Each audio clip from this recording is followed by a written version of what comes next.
여러분 안녕하십니까? 6월의 첫날 KBS 아메리칸 뉴스입니다.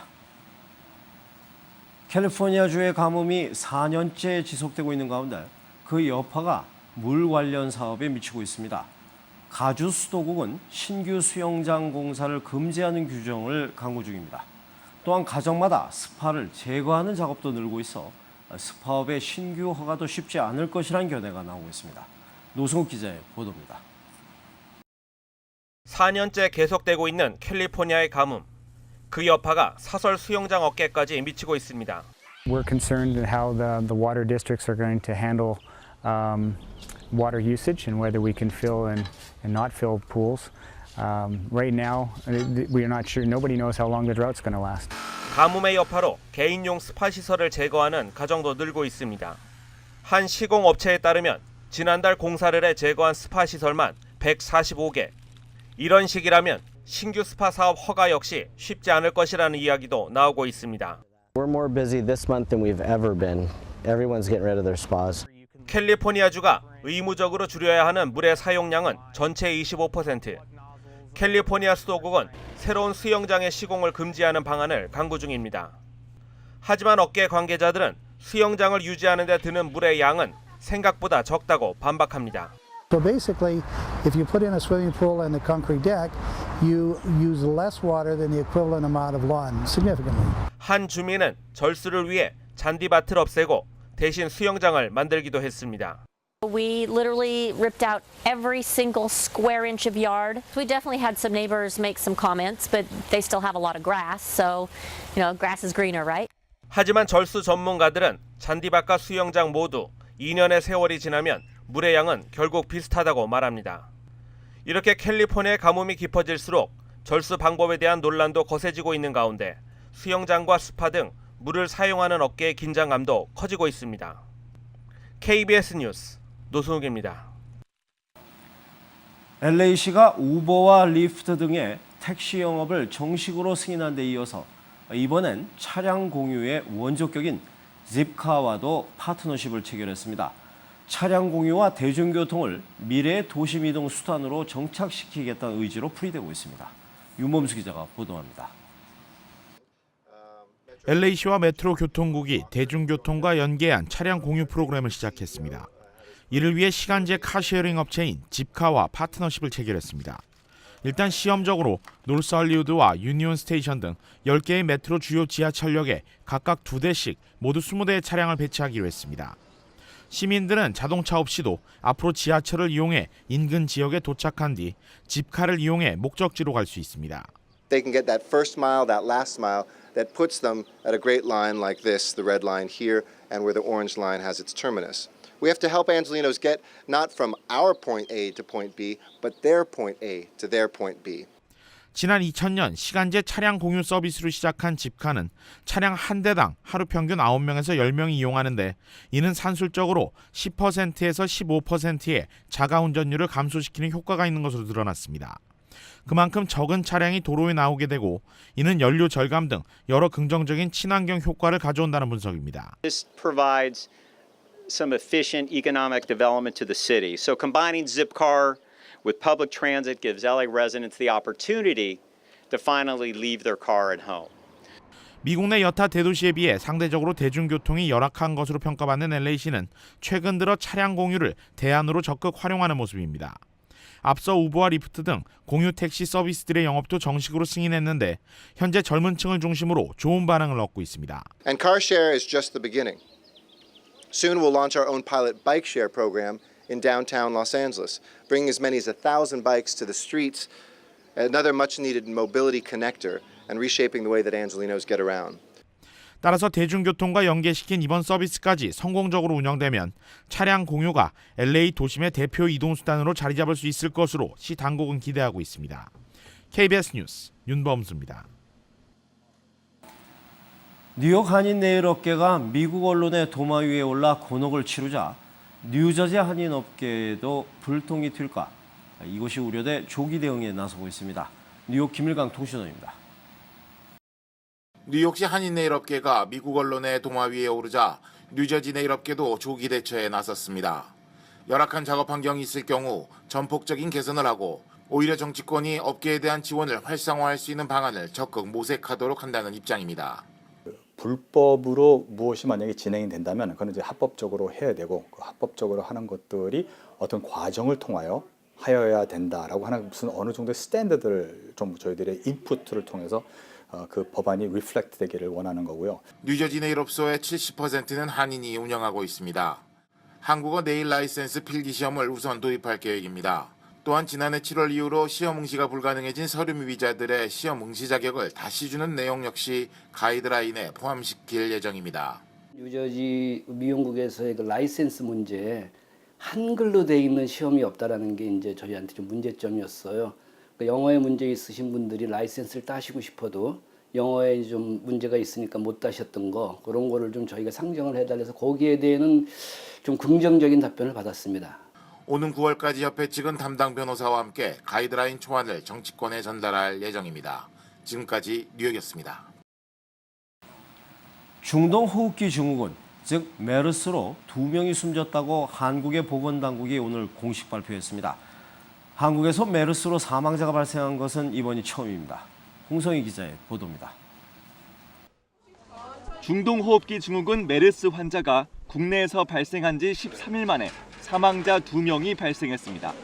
보건복지부는 어제 경기도의 한 병원에서 천식으로 인한 호흡곤란으로 치료를 받다 숨진 50대 여성이 유전자 검사 결과 메르스로 판명됐다고 밝혔습니다.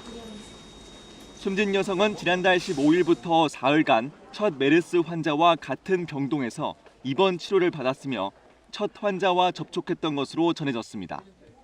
보건복지부 관계자는 이 여성이 천식과 내분비계 질환 등 지병이 있었던 데다 메르스로 인한 증상 악화로 숨진 것으로 보인다고 밝혔습니다. 숨진 여성은 입원 당시부터 인공호흡기와 혈액투석 등 생명 유지 치료를 받은 것으로 알려졌습니다. 이 여성은 현재 보건당국의 기준대로라면 메르스 격리 관찰 대상이었지만 병원 측은 엿새가 지나서야 격리 대상자라는 사실을 통보받았다고 전했습니다. 또 다른 사망자는 격리 치료 중이던 6번째 메르스 환자로 71살 남성입니다. 숨진 남성은 메르스 최초 환자와 같은 병동에 입원했다 지난달 28일 확진 판정을 받아 국가 지정 입원 치료 병상으로 옮겨져 치료 중이었습니다. 이 환자 역시 지병이었던 신장 질환이 호흡기 질환의 발병과 관계가 있으며 메르스 감염이 상태를 악화시킨 것으로 판단된다고 의료진은 밝혔습니다. KBS 뉴스 홍성입니다.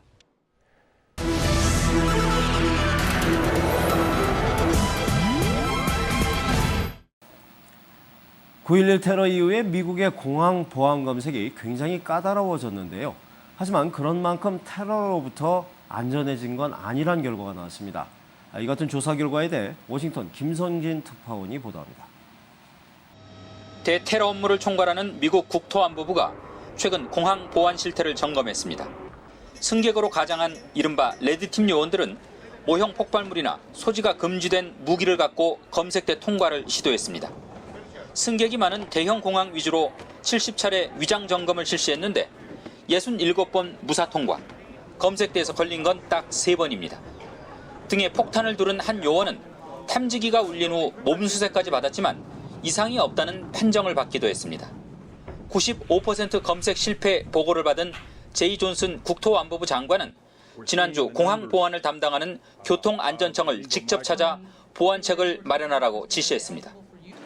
공항 보안 검색 실태 점검은 이번이 처음은 아닙니다. 지난 2013년에도 비슷한 점검이 이뤄졌고 허술한 보안 실태가 알려지면서 교통안전청장이 의회 청문회에 불려나가기도 했습니다. They know exactly what our protocols are. They can create and devise and conceal items that only the best terrorists in the world would be able, not even the best terrorists would be able to do. 이곳 언론들은 교통안전청이 지난 2009년 이후 공항 검색 장비에 6천억 원, 직원 교육에 120억 원을 넘게 썼는데 별 소용이 없었다고 보도했습니다. 워싱턴에서 KBS 뉴스 김성진입니다. 최근 중국이 남중국해의 불침 항모, 즉 가라앉지 않는 항공모함처럼 일종의 섬을 만든다는 전략을 발표했는데요.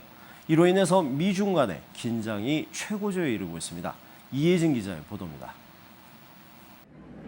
중국이 난사군도에서 건설 중인 인공섬입니다. 활주로, 등대에다 한때 이동식 대포까지 갖다 놓았습니다. 거의 무력 시위 수준입니다. 미국은 연일 비난을 쏟아내고 있습니다. 오늘은 이 해역에서의 군사 작전 강행을 선언했습니다. No actions by any party will change the United States behavior. 중국은 인공섬 건설 중단 불가를 거듭 천명했습니다. 我再次重申，相关建设完全是中国主权内的事，合情合理。 중국의 1차 목적은 해양 통제권 강화입니다. 베트남과 필리핀 등 영유권 다툼 중인 나라들, 나아가 남중국해에서 군사적 주도권을 행사해온 미국을 겨냥하고 있습니다. 그 바탕에 물론 경제적 이유가 깔려 있습니다. 남중국해는 원유와 천연가스 등의 매장량이 세계 4번째 수준입니다. 미국이 선택의 갈림길에 섰다고 외신은 전합니다. 중국의 행보를 방관하면 동맹국들과 멀어질 것이고 더 공세적으로 나가면 신냉전 시대가 온다는 겁니다. 두 나라는 요즘 군사 충돌 불사까지 시사하고 있습니다. KBS 뉴스 이혜진입니다. 이라크 군과 이슬람 순위파 무장 세력 IS가 안바루주 곳곳에서 치열한 교전을 벌여 사상자가 속출하고 있습니다. IS는 어린이 500여 명을 자살폭탄 테러에 이용하기 위해 납치한 것으로 알려졌습니다. 복창현 특파원입니다. 전략 요충지 라마디 등 안바루주 탈환에 나선 이라크군. 서방의 무기 지원에 힘입어 시아파 민병대와 함께 IS와 안바루주 곳곳에서 치열한 교전을 벌이고 있습니다. أعلنا قبل المعركة أنه ستدخل أسلحة أو دخلت أسلحة حديثة وسيفاجئ بها العدو وفي هذه المعركة ستشترك هذه الأسلحة. 미군이 주도한 국제동맹군도 라마디와 팔루자 등 안바루주 요충지를 집중 공습하고 있습니다. 하지만 IS의 반격도 만만치 않습니다. IS는 팔루자에서 군기지 화약고를 노린 차량 폭탄 공격을 감행해 이라크군 40여 명이 숨졌습니다. 팔루자 교전 과정에서는 어린이 등 주민 11명이 숨지고 70여 명이 다치는 등 민간인 피해도 커지고 있습니다. IS는 특히 자살폭탄 테러에 이용하기 위해 어린이 500여 명을 납치했다고 현지 언론은 전했습니다. IS가 공세를 강화한 지난 한 달 동안 피난민이 30만 명 늘어 이라크 내 난민은 300만 명으로 집계되고 있습니다. KBS 뉴스 복창입니다. 오늘 뉴욕 증시는 소폭 상승 마감했습니다. 원달러 환율은 1114원 50전입니다.